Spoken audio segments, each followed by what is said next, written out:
Bismillahirrahmanirrahim. Halo semuanya, Assalamualaikum warahmatullahi wabarakatuh. Jumpa lagi bersama saya di pelajaran otomatisasi tata kelola keuangan pada materi yang kelima ya. Nah, jadi ini sengaja banget backgroundnya bangga buat Indonesia, karena bentar lagi kita akan menjambut kemerdekaan Indonesia yang ke berapa ayo? Yang ke-75. Nah, jadi biar sreg aja gitu temanya.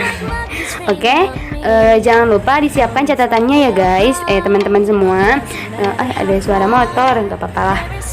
Nah, lalu untuk kolom absen itu di kolom komentar. Selamat belajar, jangan lupa makan ya, semangat selalu. Oke, langsung aja kita ke materi yang pertama, cekidot.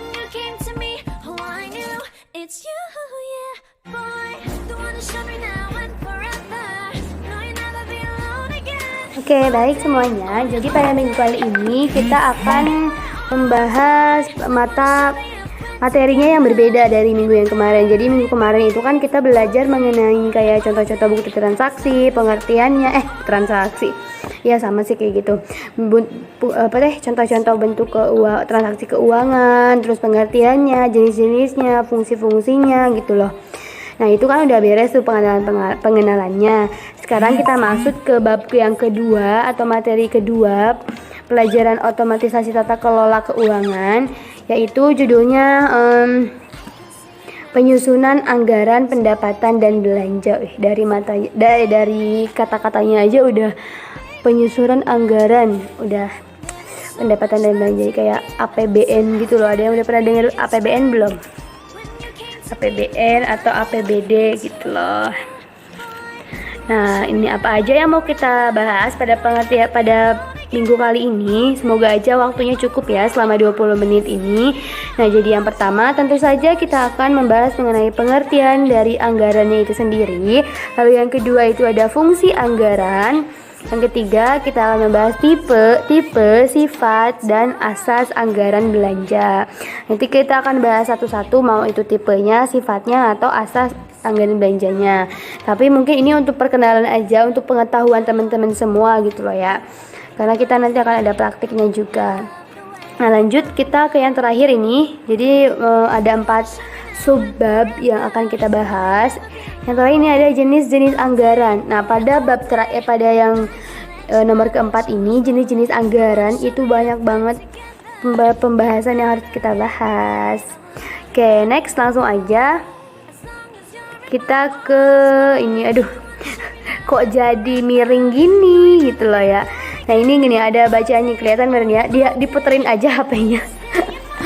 Ini ada budget, dari atas budget, terus ke finance, fund, expenses, terus ini counting, ada saving juga. Jadi ke budget, pasti udah pernah nih dengar kata-kata budget. Ayo, apa tuh budget? Pasti budgetnya berapa budgetnya?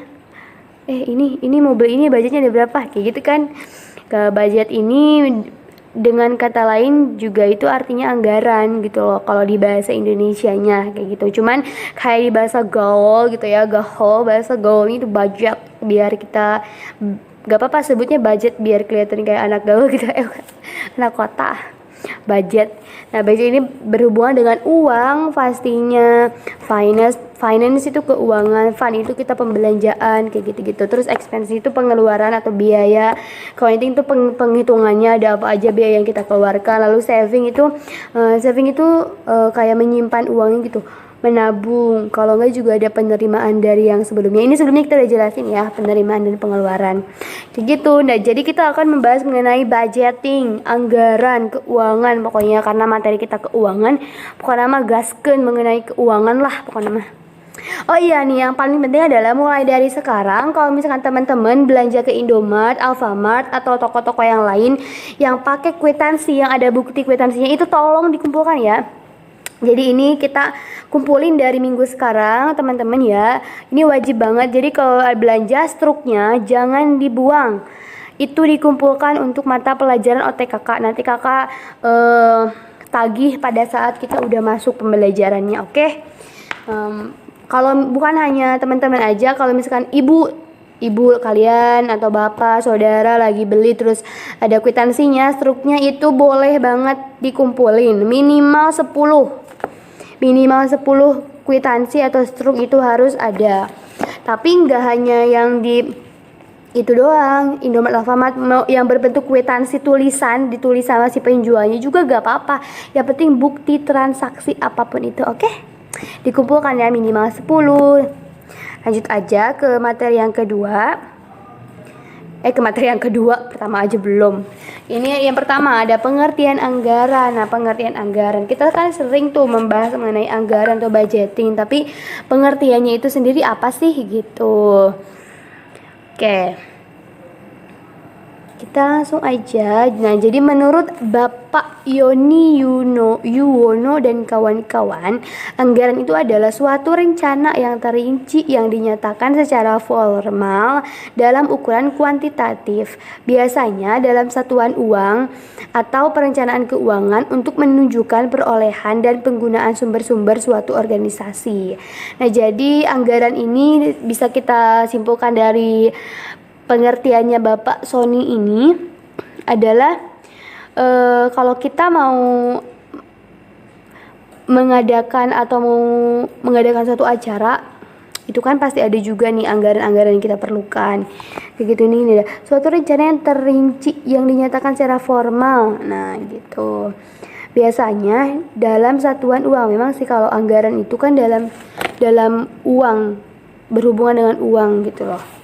Seperti yang sebelumnya dijelaskan juga, uang itu adalah pokok intinya gitu loh. Karena kalau bukan biasanya ya, kebanyakan dan memang harus kayak gini sistemnya. Kalau gak ada uang kan ada beberapa kegiatan yang terhambat gitu loh. Karena semuanya berhubungan dengan uang sih. Gak bisa kita pungkiri lagi, tidak bisa dipungkiri lagi, semuanya berhubungan dengan uang kayak gitu. Lanjut. Nah, ini anggaran juga sering ada anggaran ya. Ini ada tulisannya jangka pendek gitu. Jadi ada 3 jenis anggaran. Umumnya itu ada kayak jangka pendek. Itu jangka pendek durasinya 1 tahun atau kurang dari 1 tahun atau 1 tahun dianggarkan gitu loh. Apa pengeluaran yang jadi dipikirkan dulu 1 bulan atau 1 tahun, pada 1 tahun ini anggaran yang kita keluarkan tuh berapa gitu. Jadi pada awal tahun itu dianggarin dulu semuanya gitu loh. Pada saat hari H-nya itu mau kepake atau mau uangnya lebih, yang penting kita udah ada patokan kayak gitu.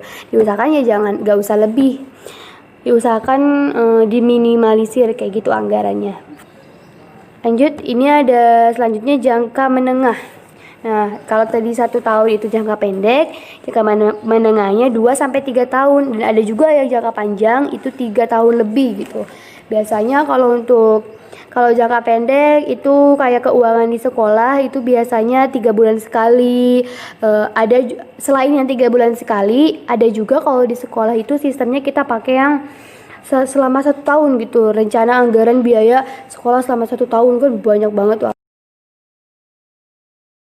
Nah, selain tadi contohnya itu di sekolah, jadi negara kita juga, negara Indonesia itu kan ada kayak anggaran biaya negaranya ya, APBN-nya itu biasanya di itunya per tahun gitu, dianggarkannya per tahun kayak gitu. Selain jangka pendek, ada juga anggaran yang jangka menengah itu 2,2-3 tahun, lalu ada juga jangka panjang itu tentunya 3 tahun lebih, bahkan sampai ada yang 5 tahun kayak gitu. Oke, next, pada slide selanjutnya kita masih membahas mengenai pengertian anggaran ya. Ini kita nunggu keluar dulu nih slide-slide-nya. Nah, jadi di sini anggaran merupakan titik fokus dari mohon maaf guys. Alhamdulillah. Jadi anggaran itu adalah merupakan titik fokus dari persekutuan antara proses perencanaan dan pengendalian nih. Memang sih yang namanya anggaran itu kan tadi udah dibahas ya, anggaran itu belum. Anggaran ini kan keuangan gitu loh. Yang namanya anggaran pasti membuat anggaran atau penyusunan rencana kegiatan itu berdasarkan keuangan dong. Karena kita menyesuaikan dengan uang yang kita punya gitu loh. Jangan sampai kita membuat kegiatan atau membuat suatu rencana tanpa melihat keuangan kita ada berapa, atau tanpa meramalkan keuangan ke depan atau harga ke depan itu berapa, gimana naik atau enggaknya kayak gitu. Jadi fungsi anggaran di sini selain untuk merencanakan juga ini ada pengendalian nih. Bisa dilihat di paling ujung di sini namanya pengendalian. Nah, jadi selain untuk perencanaan, anggaran juga ini sebagai titik kendali kita agar tidak semena-mena dalam menggunakan uang yang kita anggarkan tentunya. Jadi kan batuk dulu guys, iklan. Kalau misalkan kita membeli sesuatu itu udah ada patokannya gitu. Kalau contohnya kalau mau membeli motor itu kan udah ada harganya segitu tek. Nah, kalau misalkan ada yang harganya jauh di atasnya kita anggarkan, itu usahakan kita mendahulukan yang dananya itu cocok banget dengan yang kita buat, jangan yang lebih gitu. Jadi lebih bagus kita misalkan kita menganggarkan uang 5 juta untuk membeli sesuatu. Nah, lebih baik kita dibelikannya itu 4.800.000. Jadi masih ada sisanya, itu lebih bagus. Jangan sampai lebih. Kalau mau lebih juga ada yang bersin guys. Kalau mau lebih juga dikit aja gitu, gak usah banyak-banyak. Oke? Terlalu panjang ya penjelasannya. Nah, ini ada penganggaran. Penganggaran itu sering juga disebut dengan apa? Hayo. Nah, dengan budgeting, budgeting tulisannya, tapi bacanya budgeting. Nah, pasti teman-teman semua di sini udah gak aneh dong dengan yang namanya budgeting. Budgetnya berapa nih, Azik? Kalau misalkan mau kemana-mana, budgetnya berapa? Kalau mau ada ulang tahun teman-teman, mau ngasih kado, budgetnya berapa ya? Kayak gitu. Pasti udah pada dengar kalian juga. Nah, jadi budgeting atau penganggaran ini ada juga pengertiannya, proses penerjemahan rencana aktivitas ke dalam rencana keuangan, budget. Kayak gitu. Nah, ini ada kayak 4 unsur anggaran atau budget. Ternyata budget itu ada unsur-unsurnya juga. Kita lihat yang pertama itu ada suatu penentuan terlebih dahulu tentang aktivitas atau kegiatan yang akan dilakukan di waktu yang akan datang. Nah, ini sama yang sebelumnya kakak omongkan atau jelaskan, yaitu kita harus meramalkan ke depan kondisi pemasaran tuh keuangannya kayak gimana.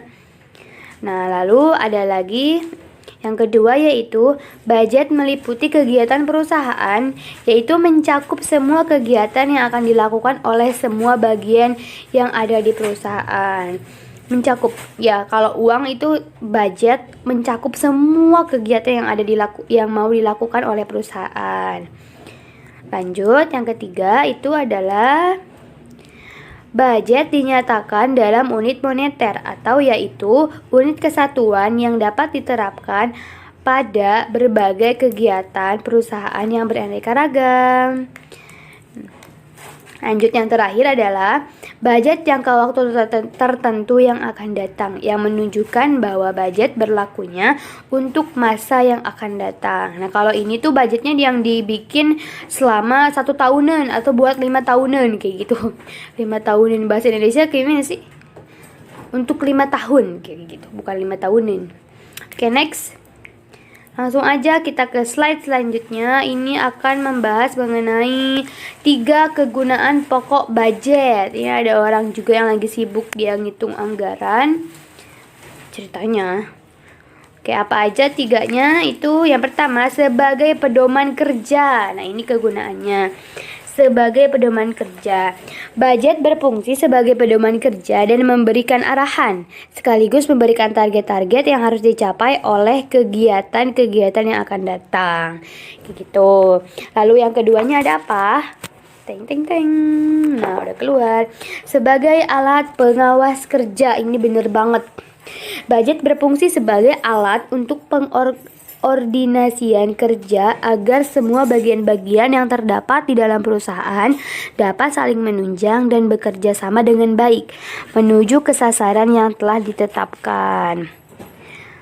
Selanjutnya ini ada sebagai alat evaluasi kerja. Nih, yang pertama ini kan sebagai pedoman kerja. Jadi sebelum bekerja itu ada pedomannya, ada anggarannya. Lalu sebagai alat pengawas kerja. Di sini itu pas kita lagi bekerja gitu, bukan lagi di anggaran, tapi pada hari H-nya gitu. Pada hari H-nya kita menganggarkan habis berapa uang sebenarnya. Lalu sebagai alat evaluasi kerja. Ini setelah kita bekerja, setelah menggunakan si uang tersebut. Nah, budget berfungsi pada ketiga kegunaan pokok budget ini kan sebagai alat evaluasi kerja. Nah, budgetnya ini berfungsi sebagai tolak ukur dan alat pembanding untuk menilai evaluasi realisasi kegiatan perusahaan nanti, kayak gitu. Nah, ini yang ketiga gak ada ya, pajangan doang ini mah. Nah, ini juga ada nih slide-slide-nya, pengertian-pengertian yang tadi kakak sebutin. Ini kita tampilkan lagi di sini. Yang ini sebagai pedoman kerja.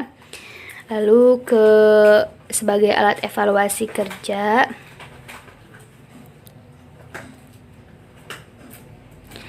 Oh, jadi kebalik nih. Kalau yang ini itu pengertiannya dari yang ini. Kalau yang ini pengertiannya dari yang ini. Jadi salah tanda panah ya guys. Baikkan lagi yang ini untuk yang ini, lalu yang ini untuk yang kedua ya. Oke, next. Jangan lupa makan ya, kasih gelis. Oke, jadi pada slide kali ini kita akan membahas mengenai fungsi anggaran dan belanja. Yang pertama ini ada fungsi perencanaan. Apa itu fungsi perencanaan? Jadi fungsi perencanaan adalah sebagai alat perencanaan. Penganggaran memaksa manajemen untuk merencanakan masa depan, paling tidak dalam aspek keuangan. Ini bener banget. Oke, langsung aja ke yang kedua karena waktunya takut nggak cukup untuk 20 menit ya. Yang kedua ini ada fungsi koordinasi dan komunikasi. Nah, anggaran juga berfungsi sebagai sarana koordinasi dan komunikasi. Jadi koordinasi di sini itu menanyakan mengenai keuangan kayak gitu. Lalu yang ketiga ini ada yang namanya fungsi motivasi. Mana? Nah, ini motivasi. Anggaran juga ini sebagai motivasi loh. Nah, anggaran berfungsi pula sebagai alat untuk memotivasi para pegawai dalam melaksanakan tugas-tugasnya. Tahu kan? Salary gaji biasanya kan orang itu kan semangat kalau ada gajinya kan. Kalau kerja gak digaji kan lillahi ta'ala. Husnuzon dulu aja, nggak usah suzon. Tapi memang di real life-nya itu kalau kerja nggak digaji kayak nggak, kurang semangat kan. Tapi guru beda banget. Oke, lalu next ke fungsi pengendalian dan evaluasi. Nah, anggaran dapat berfungsi sebagai alat pengendalian kegiatan karena anggaran yang sudah disetujui merupakan komitmen dari para jajaran manajemen yang ikut berperan dalam penyusunan anggaran tersebut. Kayak gitu. Ini fungsinya sebagai evaluasi, itu pembelajaran di akhir kayak remedial gitu kan, evaluasi, membenarkan yang salah dan memberi masukan-masukan. Next, yang terakhir itu ada namanya fungsi pembelajaran. Nah, ini seperti yang barusan kakak sebut ya. Jadi anggaran juga berfungsi sebagai alat untuk mendidik para manajer untuk mengenal cara bekerja secara terperinci pada pusat pertanggungjawaban yang dipimpinnya, sekaligus menghubungkan dengan pusat pertanggungjawaban lainnya di dalam organisasi yang bersangkutan. Nanti ini untuk lebih dalamnya lagi akan kita jelaskan pada saat masuk sekolah ya. Jadi tujuannya pembelajaran mengenai anggaran dan belanja ini, penyusunan anggaran dan belanja ini sebenarnya kakak ingin kita tuh mengenal gitu loh, paham mengenai kayak gini. Walaupun ini hanya materi selewat saja, tapi perlu kita bahas kayak gitu. Next, ke slide selanjutnya, ini ada yang namanya tipe sifat dan asas anggaran belanja. Lalu guys, kita lihat kerekam atau enggak nih? Oh, kerekam. Tipe, sifat, dan asas anggaran belanja apa aja sih? Yang pertama, kita harus membahas dulu tipenya. Tipe anggaran belanja kayak gimana sih tipe-tipenya? Tipe ideal kamu kayak gimana? Enggak kayak gitu. Alhamdulillahirrahmanirrahim, semuanya materi kali ini kurasa sudah cukup dulu ya. Dirasa sudah cukup karena ini udah mau 20 menit. Takutnya teman-teman mau istirahat, silahkan istirahat. Dan ini kan materinya belum beres, akan dilanjut pada minggu depan ya. Kalau enggak juga kalau untuk 11 OTKP 2 itu dilanjut pada hari Rabu. Kalau untuk 11 OTKP 1 ini dilanjut pada hari Jumat. Oke, see you on the next video. Happy watching. Selamat beristirahat. Assalamualaikum warahmatullahi wabarakatuh.